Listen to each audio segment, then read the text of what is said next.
CR101radio.com, podcasts, and more. 5. Hannah, Mother in God. May the 3rd, 1955. Good morning, friends. Since Mother's Day is just ahead, I'd like to turn our attention this morning to one of the great mothers of history, Hannah, the mother of Samuel. When we first meet Hannah, she is a childless woman and deeply grieved over her condition. The fact that her husband loves her and is especially good to her does not assuage her sorrow. Elkanah, her husband, tries to comfort her, saying, "Hannah, why weepest thou? And why eatest thou not?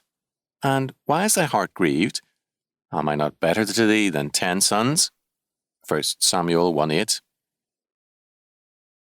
Elkanah's remark has always seemed to me to be so typically masculine. A man feels that he is equal to anything and should be more important than everyone, including 10 sons, in the sight of his wife. But the sometimes sad fact is that women have different ideas than what men expect. Harry Rimmer told a story some years ago to illustrate this point. A group of women in a Midwest country church were discussing whom a woman loved most, her husband or her children.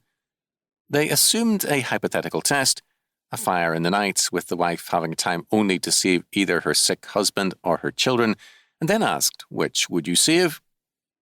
One woman, known as Aunt Martha, had a ready answer. She said, "I'd save my own flesh and blood, of course. My husband's no relation to me." Well, Hannah expressed no such sentiment, but certainly she felt that she wanted not only her husband's love, but fulfillment in children. She went therefore into the sanctuary at Shiloh to pray for a son. We are told that, quote, "she was in bitterness of soul and prayed unto the Lord and wept sore," verse 10.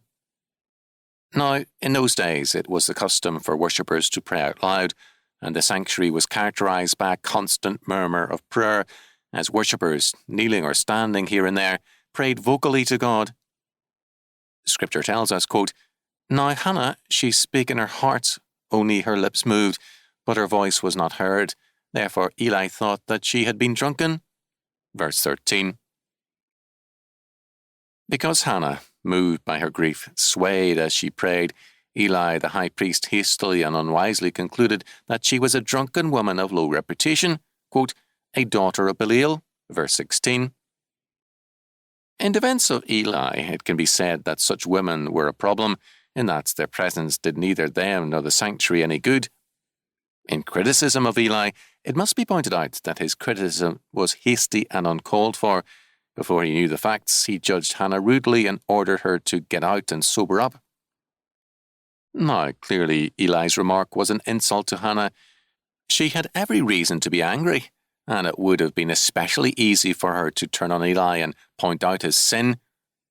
The whole episode could have been made a most humiliating one for Eli.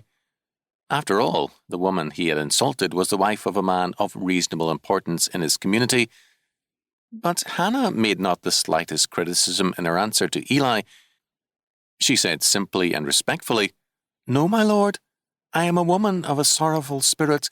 I have drunk neither wine nor strong drink, but have poured out my soul before the Lord. Count not mine handmaid for a daughter of Belial, for out of the abundance of my complaint and grief have I spoken hitherto." Verses 15 and 16.